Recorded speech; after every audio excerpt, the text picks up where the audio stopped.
Assalamualaikum warahmatullahi wabarakatuh.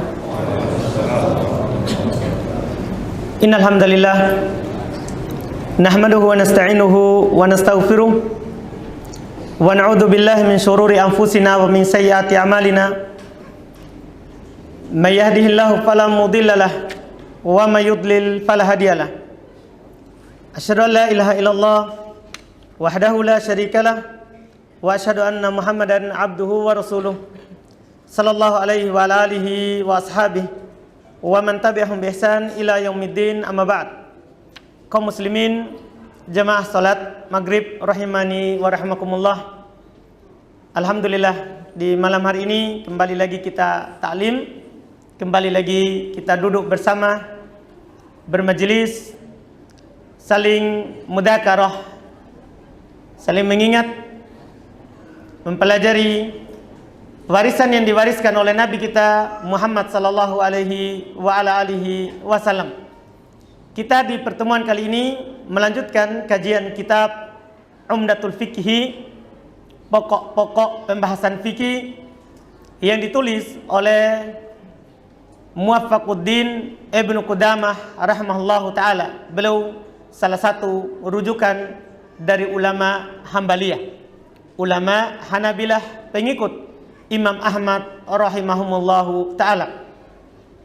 Di pertemuan kali ini kita membahas tentang nawaqidul wudu, hal-hal yang membatalkan wudu. Alhamdulillah, kita selesai dari pembahasan berwudu dan hal yang terkait dengannya, mengusap sepatu, mengusap imamah, ya, dan yang terkait dengannya dari cara wudu Nabi kita Muhammad sallallahu alaihi wa ala alihi wasallam. Setelah itu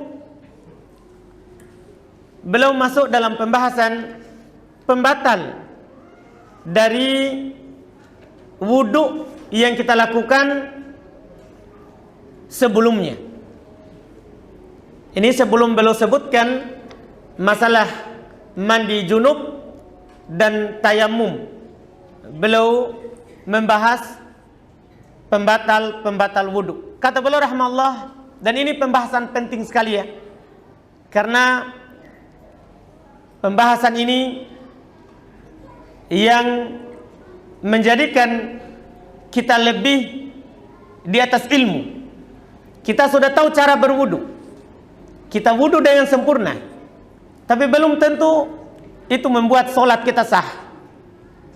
Bisa saja kita sudah wudu dengan sempurna, kemudian kita sholat kita tidak sah kalau ada dari pembatal wudu yang menimpa kita. Kata beliau rahimahullah, babu nawaqidil wudu, bab pembatal wudu. Wahya sab'ah, beliau katakan pembatal wudu ada 7.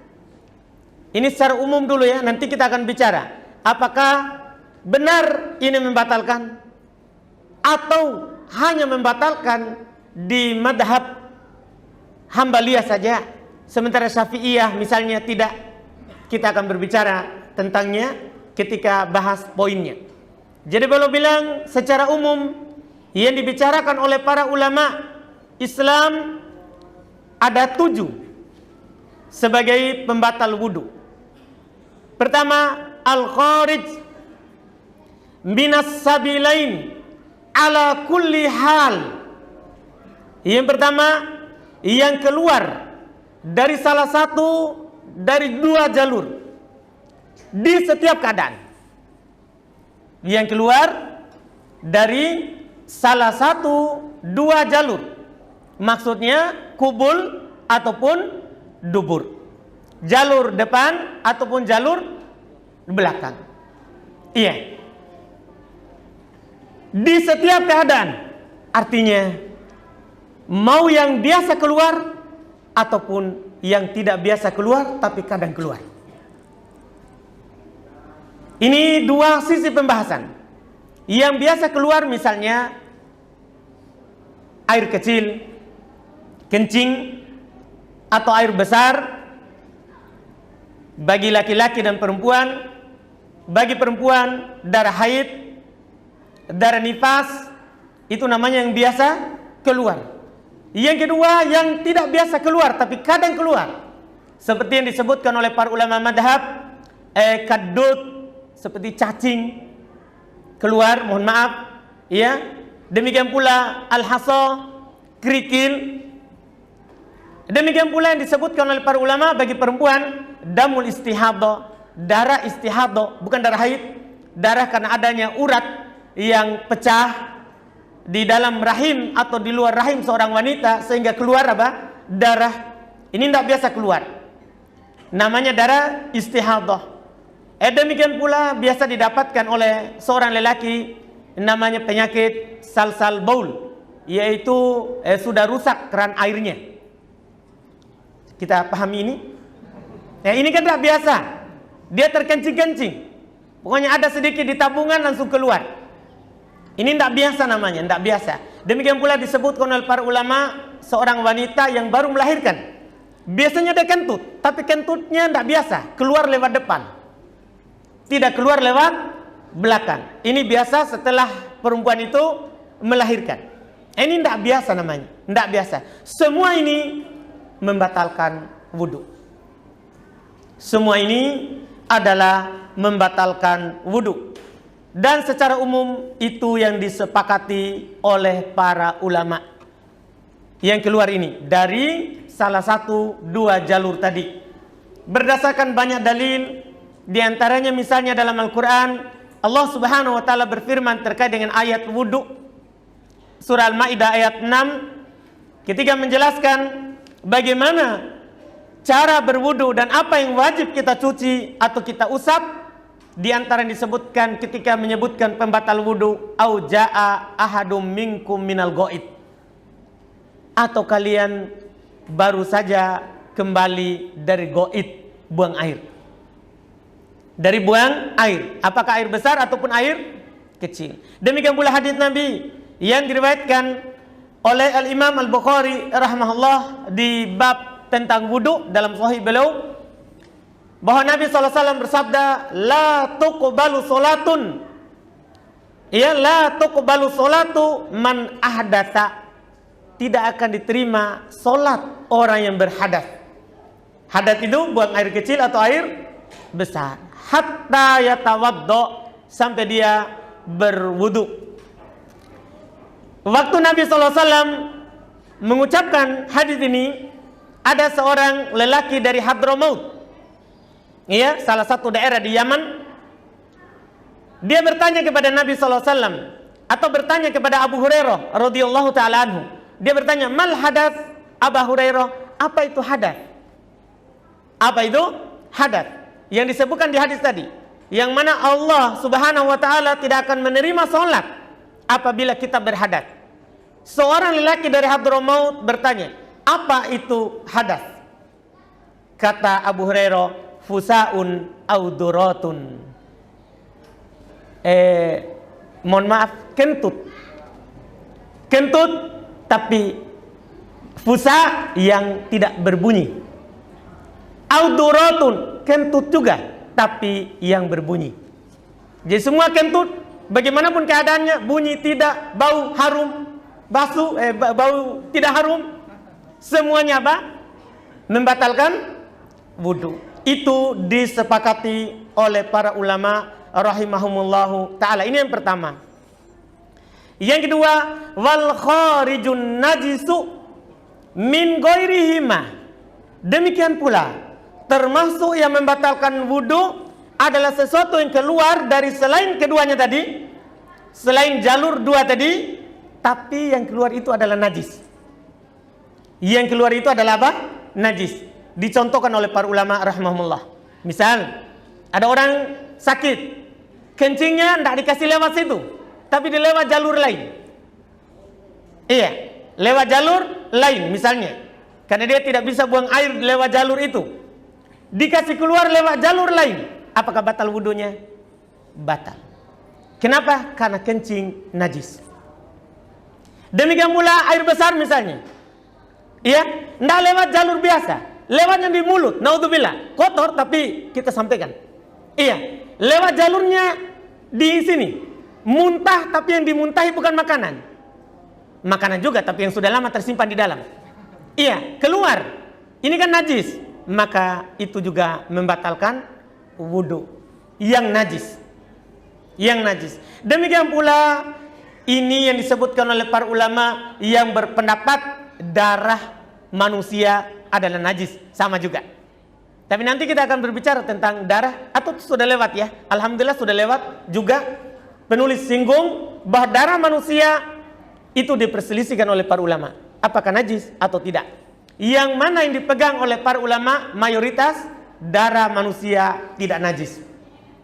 Tapi kita berpegang sekarang misalnya, kita pegang misalnya di ulama yang berpendapat darah manusia adalah najis. Berarti kalau keluar itu membatalkan wudu. Bagi yang berpendapat darah itu adalah apa? Najis.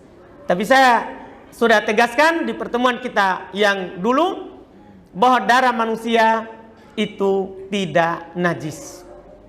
Dalilnya dulu saya sudah sebutkan, ada sahabat yang kena tombak, kena pedang, senjata alat perang waktu perang Uhud.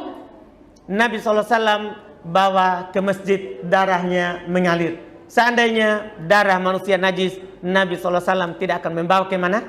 Ke masjid. Makanya kita kuatkan dulu bahwa darah manusia tidak najis. Jadi kalau ada yang keluar, tidak membatalkan. Tidak membatalkan wudu. Kemudian kata beliau rahimahullah, idza fahusya.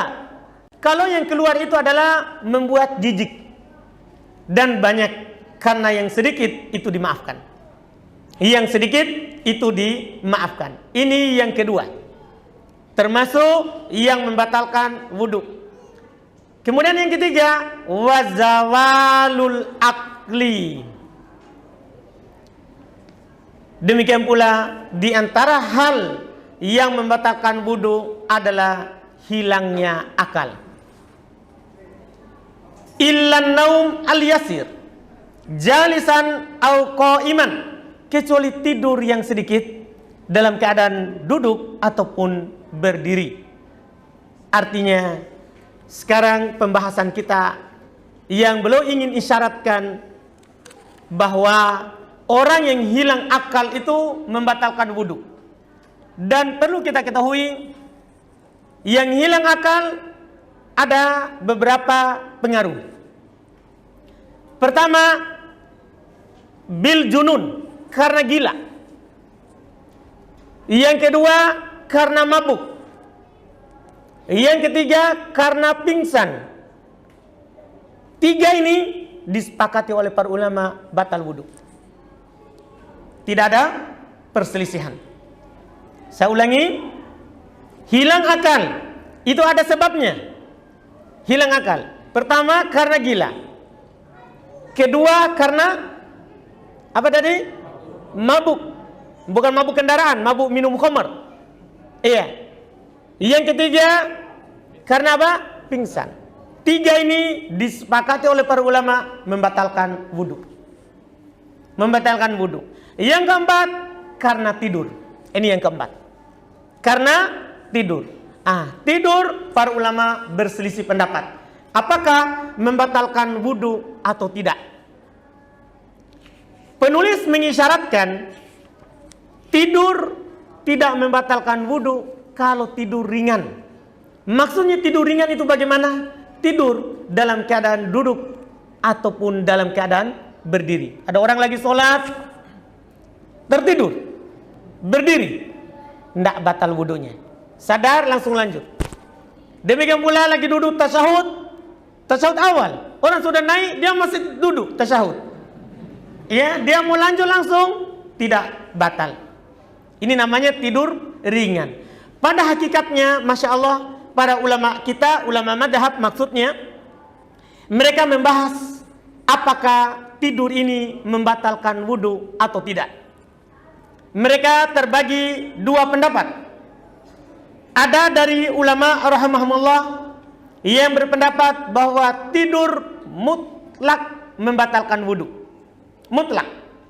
Artinya mau tidur terlentang, tidur duduk, tidur berdiri, semuanya membatalkan wudu. Ini mutlak. Ini adalah pendapat dinukil dari Al-Hasan Al-Basri, juga dinukil dari Ishaq ibn Rahawai. Pendapat ini bahwa tidur secara umum membatalkan wudu. Mereka berdalil dengan hadis Sofwan ibn Asal yang diriwayatkan oleh Imam At-Tirmidzi rahimahullah, disahihkan oleh Syekh Albani, bahwa Rasulullah SAW memerintahkan mereka untuk berwudu min go'itin wa baulin wa naumin. 3. Nabi memerintahkan mereka untuk berwudu dari air besar, air kecil, dan tidur.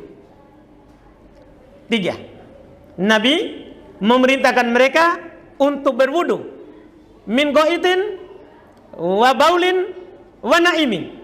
Air besar, air kecil, dan tidur. Tidak ada dibilang di sini rinci. Kalau tidurnya duduk, tidak tidur berbaring, iya enggak. Tidur membatalkan wudu. Ini yang mereka pegang, hadisnya sahih, disahihkan oleh Syekh Al-Albani rahimahullah. Sementara pendapat yang kedua, mereka mengatakan bahwa tidur tidak membatalkan wudu secara mutlak. Lawannya, mau tidur berbaring, duduk, berdiri, semuanya tidak ada yang membatalkan wudu. Tidak ada yang membatalkan wudu. Ini dinukil pendapat Sa'id ibn al-Musayyab, juga dinukil juga dari Asy-Syu'bah. Ya, dinukil dari Asy-Syu'bah. Mereka juga punya dalil. Mereka berdalil dengan hadis Anas. Mereka berdalil dengan hadis Anas bin Malik radhiyallahu taala anhu dalam riwayat Imam Muslim. Dalam riwayat Imam Muslim, kata Anas, kana ashabu Rasulillah sallallahu alaihi wasallam yanamun thumma yusallun wa la yatawaddaun. Katanya adalah para sahabat Nabi sallallahu alaihi wasallam, mereka tidur, kemudian mereka sholat tidak berwudu.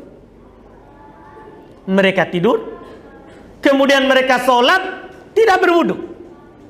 Berarti dari sini dipakai oleh mereka, berarti tidur tidak membatalkan wudu. Dua pendapat di kalangan para ulama rahimahumullah, dan dalilnya sama-sama sahih. Sama-sama sahih. Dan yang dipilih oleh ulama madhab seperti Imam Malik, Imam Ahmad, ya, demikian pula sebelumnya ini dipilih oleh Imam Az-Zuhri, Al-Auza'i. Ini juga dikuatkan oleh Syekhul Islam Ibn Taimiyah rahimahullah. Demikian pula kalau ulama sekarang Syekh Ibnu Utsaimin dan juga Syekh Al-Albani rahimahullah. Mereka merinci tidur itu membatalkan wudu atau tidak. Mereka kompromikan dua pendapat tadi. Yaitu mereka katakan, kalau tidurnya tidur amit, tidurnya dalam sekali, terlelap tidurnya, maka membatalkan wudu. Hadisnya, dalilnya pendapat hadis di pendapat pertama. Kalau tidurnya ringan, seperti duduk, berdiri, maka ini tidak membatalkan wudu. Dalilnya hadis Anas. Kenapa? Ini hadis Anas yang saya bacakan tadi, itu umum. Itu hadis ada kisahnya. Kisahnya, Nabi SAW pernah mengakhirkan sholat Isya. Nabi pernah mengakhirkan sholat Isya. Para sahabat menunggu di masjid. Sampai mereka katakan bahwa nama Sibyan, telah tidur anak-anak. Mereka katakan begitu. Dan Anas radhiyallahu taala mengatakan bahwa para sahabat mereka duduk sambil kepalanya jatuh. Maksudnya kayak ngantuk. Siapa yang pernah merasakan kalau ngantuk tidur lagi duduk? Kepalanya begitu terjatuh. Iya. Dari kisah itu disimpulkan oleh para ulama, berarti kalau tidur duduk, tidur ringan, tidak perlu wudu. Kalau tidurnya tidur lelap, maka ini harus berwudu. Ini yang paling pertengahan yang dipegang oleh Syekhul Islam Ibnu Taimiyah rahimahullah. Ulama sekarang adalah yang baru-baru meninggal, maksudnya ya 20 tahun yang lalu, Syekh Ibnu Utsaimin rahimahullah, demikian pula Syekh Al-Albani rahimahullah. Ini yang menguatkan. Jadi tidur dirinci, tidak mutlak membatalkan wudu. Tidak mutlak membatalkan wudu. Ini pendapat yang paling pertengahan karena mengkompromikan dalil-dalil yang ada. Ini Masya Allah. Kemudian berikutnya kata beliau rahimahullah, walam sudzakari biyadih. Termasuk pembatal wudu adalah menyentuh dakar kemaluan dengan tangan. Dengan tangan. Ini juga Masya Allah termasuk masalah yang saling tarik-menarik ya di antara ulama madhab. Apakah menyentuh kemaluan membatalkan wudu atau tidak? Penulis bilang membatalkan wudu. Membatalkan wudu. Dan memang dalam masalah ini ada dua pendapat. Dalam masalah ini ada dua pendapat. Pendapat pertama mereka mengatakan menyentuh kemaluan membatalkan wudu. Berdalil dengan hadis yang diriwayatkan oleh Imam Abu Daud rahimahullah.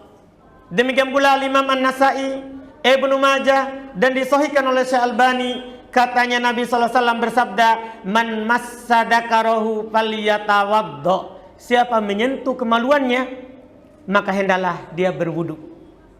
Hadis ini menunjukkan bahwa siapa saja, apakah dia sentuh dengan syahwat atau dia sentuh tanpa syahwat, batal wudunya. Batal wudunya. Ini dalilnya. Ini pendapat adalah pendapat dari Imam Malik, demikian pula Imam Syafi'i rahimahullah. Jadi pendapat Imam Syafi'i, demikian pula Imam Malik, ya, dan Imam Ahmad juga, bahkan tiga ulama madhab, mereka mengatakan bahwa menyentuh kemaluan membatalkan wudu. Jadi misalnya kita berwudu, setelah wudu tersentuh dengan tangan, maka batal, harus diulang. Apa dalilnya? Hadis yang barusan kami baca. Sementara ulama lain seperti Abu Hanifah rahimahullah, karena ada 4 ulama madhab, 3 membatalkan.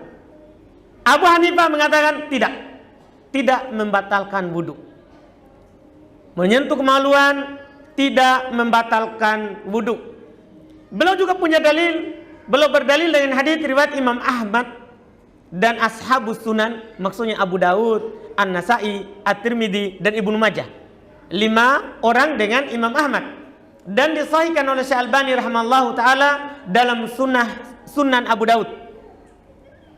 Bahwa Nabi SAW pernah ditanya, bagaimana dengan seorang sedang sholat, dia tidak sengaja menyentuh kemaluannya. Dia menyentuh kemaluannya. Kata sahabat itu dalam pertanyaan, a'alaihil wudu, apakah wajib baginya untuk berwudu karena dia telah menyentuh kemaluannya? Kata Nabi SAW, hal huwa illa bad'atun minhu. Itu tiada lain hanyalah anggota tubuhnya. Artinya seperti antum sentuh tangan, kepala, badan, tidak membatalkan wudu, demikian pula yang itu juga anggota badan. Betul nggak itu? Anggota badan kan? Iya. Maka kali ini alhamdulillah. Iya. Berarti jamaah lagi sadar ya. Iya. Baik, jadi Nabi bilang begitu. Artinya dari hadis ini tidak membatalkan wudu. Tidak membatalkan wudu. Ini dua pendapat. Sama-sama kuat hadisnya. Sekarang apa yang benar? Apa yang sahih? Karena hadisnya sama-sama sahih, maka Syekhul Islam Ibnu Taimiyah, demikian pula Syekh Ibnu Utsaimin rahimallahu taala mengambil jalan tengah. Dia kompromikan tadi. Bagaimana komprominya? Yaitu katanya, siapa yang menyentuh kemaluannya setelah berwudu, sunnah baginya berwudu, tidak wajib. Kenapa tidak wajib? Dan kenapa kita katakan sunnah? Kita katakan sunnah karena Nabi bilang berwudu. Kita katakan tidak wajib karena Nabi bilang itu hanya anggota badanmu. Jadi dikompromikan. Ini yang paling pertengahannya karena beramal dengan 2 hadis. Iya kan? Kalau kita berwudu berarti kita beramal dengan hadis pertama. Iya kan? Begitu. Kalau juga kita Setelahnya anggaplah tidak berwudu saja, tidak berwudu. Tidak berwudu kita tinggalkan berarti. Tapi kalau kita berwudu, amalkan yang kedua, amalkan juga yang pertama. Ini yang paling bagus dalam masalah ini, Masya Allah, terkait dengan menyentuh kemaluan. Demikian pula perempuannya, kita berbicara laki-laki karena mereka yang sering pegang. Maksudnya yang pegang kalau kencing, mohon maaf. Iya, karena mereka biasa pegang kalau apa? Kencing. Kalau perempuan kan jarang pegang. Tapi para ulama membahas, demikian juga perempuan. Sama hukumnya dalam hal ini. Hukumnya dalam hal ini, kalau dia menyentuhnya, maka tidak membatalkan wudhu. Karena sebenarnya setelah itu masalah menyentuh perempuan juga butuh mungkin diuraikan dengan jelas karena banyaknya perbedaan yang ada di masyarakat juga. Alhamdulillah. Kita akhirkan insya Allah menyentuh perempuan apakah membatalkan wudhu atau tidak, insya Allah di pertemuan akan datang. Alhamdulillah.